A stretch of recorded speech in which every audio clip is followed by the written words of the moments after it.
Good evening, ladies and gentlemen. This is video number 244, lecture number 4 on demand analysis part 1 in a series of lectures on introduction to managerial economics. In today's lecture, I'll discuss in detail on demand theory.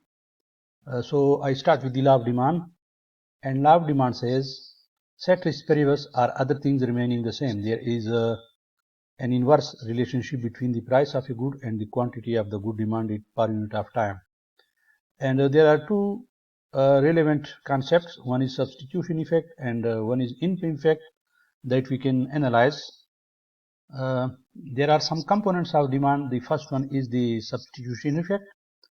Assuming that real income is constant, if the relative price of a good increases, then the consumers will try to substitute away from the good, and a less amount of that quantity will be demanded. If the relative price of a good falls, then the consumers will try to substitute away from other goods and will buy this one. So the demand for this particular commodity will increase. So the substitution effect is consistent with the law of demand. Another component of the demand is the income effect. The real value of income is inversely related to the price of goods. A change in the real value of income will have a direct effect on quantity demanded if a good is normal, but it will have an inverse effect on quantity demanded if it is a inferior good. The income effect is also consistent with the law of demand only if a good is normal. Here is the individual consumer demand, and its mathematical form is quantity demanded of x is a price is a function of price of x, income of the consumer, price of y, that is substitute or a complement good, and T stands for test and preferences. Here are some other concepts. If change in quantity demanded of x due to a unit change in price of x is negative, is in fact negative. So there is an inverse relationship between quantity demanded and its price. If change in quantity demanded divided by change in income is positive, the good is called a normal good. If it is less than 0, then it is an inferior good. And if the change in quantity demanded of x due to change in the price of y commodity is greater than 0, then x and y are two substitute goods. But if change in quantity demanded of x divided by change in the price of y is less than 0, in that case x and y are two complements. This is individual demand schedule for commodity x. The first row shows price of the x commodity per unit of x, and the second row shows quantity demanded of x per time period. And if you see, there is an inverse relationship between the two. If price decreases, quantity demanded of x increases. In this diagram, in this figure, you see there are three demand curves. At the price of $2, the individual purchases 1 unit of the commodity per time period. At Px plus $1, the individual purchases 3 units of x, and at price of x equal to 0.5, quantity demanded of x is 4.5. So the inverse relationship between price of x and quantity demanded of x, that is the negative slope of the dx, is called the law of demand. Dx shifts to the right, say to d prime x with an increase in income. So it means when income of the consumer increases, the demand curve will shift from dx to d prime x, and if the income of the consumer decreases, in that case the demand curve will shift downward from dx to d double prime x. So there is a negative relationship between quantity demanded and price, but a positive relationship between change in income and change in demand and quantity demanded if the good x is a normal good. Market demand curve. Market demand curve is nothing but a horizontal summation of the individual demand curves. And there are some exceptions to the summation rule. There are bandwagon effect. It means collective demand causes individual demand. Snob and Veblen effect. Conspicuous consumption. A product that is expensive, elite class, or in short supply is more desirable. And here is how we derive the market demand curve from a individual demand curve. So there are two individual demand curves. One is for individual 1 and this is individual 2. So if we sum up them horizontally, we get this market demand curve. And here also you see this is individual demand curve, but this is market demand curve. The difference between the two is that the vertical axis remains the same. These are the prices of X commodity per unit of time in dollars, and these are exactly equal. And the shape of these two demand curve is exactly the same. They are equal. But if you look at the horizontal axis, the unit of measurement are different. Here, if it is 1, then in the market demand curve there are 100. So it means that this market demand curve is the horizontal summation of 100 identical individual demand curves. The market demand function that is given by Q capital Dx is a function of price of X, number of consumers or population, income, price of Y good, that could be substitute or complement, and T stands for consumer taste and preferences. The only difference between this one and the previous demand, that is the individual demand function, is this N. N is not included in the individual demand function, but in market demand function N is included. Demand curve faced by a firm depending upon the market structure, and then we will discuss market demand curve. So if there is imperfect competition, firm's demand curve has a negative slope. Monopoly, same as market demand, that is the individual demand function will be equal to the market demand, because in monopoly there is only one seller. In oligopoly and monopolistic competition, and then there is perfect competition.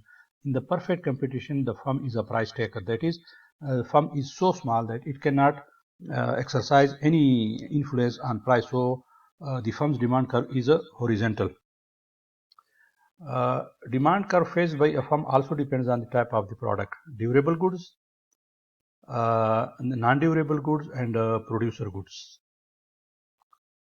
Here is the market demand curve for sweet potatoes in United States. You can check this, and you can read this note below this diagram. This is the original demand, and it is given by QDS. The constant is equal to 19,306 minus 1,606 price of sweet potatoes. If due to any reason the demand curve shifts downward, then this demand curve is lower than this one, and this function is given by this. And if you see, the constant here and the constant here are different. This constant is less than this one, so that is why there is a parallel shift. Linear demand function. Linear demand function means that the maximum power of the variable in this function is n is 1.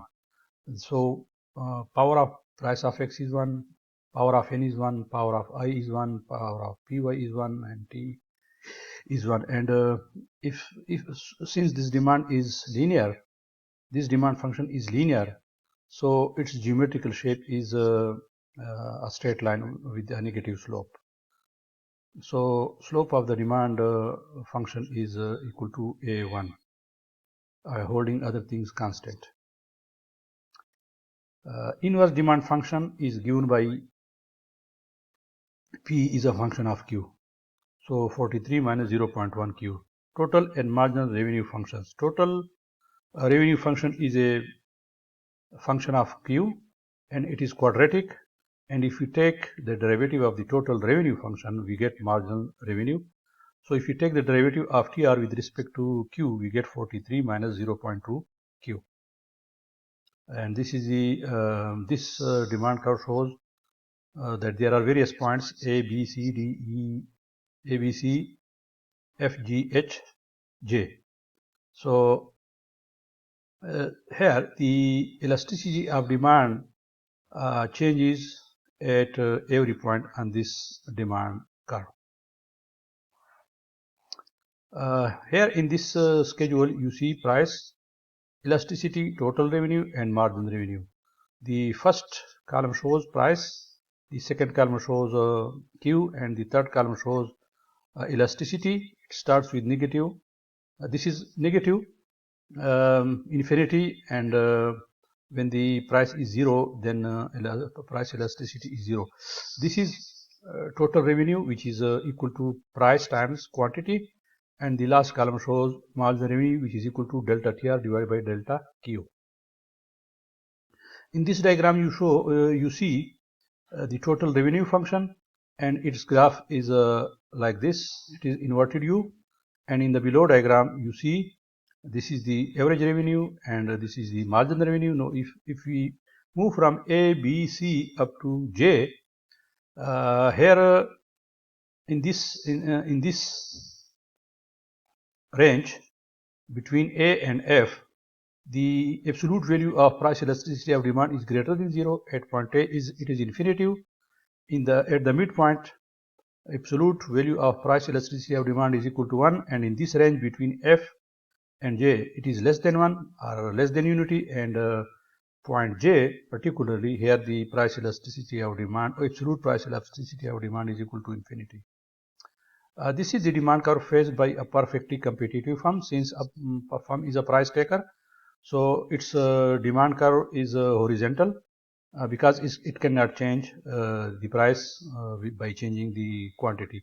So this is infinitely elastic, and price is equal to MR. The demand curve and the marginal revenue curve of the firm are exactly equal to each other, so they coincide. Price elasticity of demand, one is a point definition, and that is equal to delta Q divided by Q, or delta P over P. So finally we have delta Q divided by delta P times P over Q. And for linear function, price elasticity of demand is equal to A1 times P over Q. This is the price elasticity of demand for the arc price elasticity of demand, and this is the relationship between marginal revenue and price elasticity of demand. In fact, marginal revenue is equal to P times 1 plus 1 divided by price elasticity of demand. And in this diagram you see the average revenue or the demand function and demand curve and the marginal revenue. So at this point point elasticity, absolute value of the price elasticity of demand is equal to 1. In this range it is less than 1 or less than unity, and in this range it is greater than unity. So this is highly elastic, this is unitary elastic, and this is inelastic or less elastic. This is total revenue function, and if marginal revenue is greater than 0, then the absolute value of price elasticity of demand is greater than 1. If marginal revenue is negative, then the absolute value of price elasticity of demand is less than 1. So absolute value of price is equal to 1 and marginal revenue is equal to 0 at this point, when the slope of the total revenue function is 0. Ladies and gentlemen, this is part first of demand analysis in a series of lectures on managerial economics. If you haven't yet subscribed, kindly click on this red button, and do not forget to click on this bell icon so that you can get notifications about my other videos that I'll upload. And the following lecture will be based on part 2 of the demand analysis, in which I will discuss determinants of demand and some other topics. I thank you very much for watching this video. Have a good evening, and see you in another video.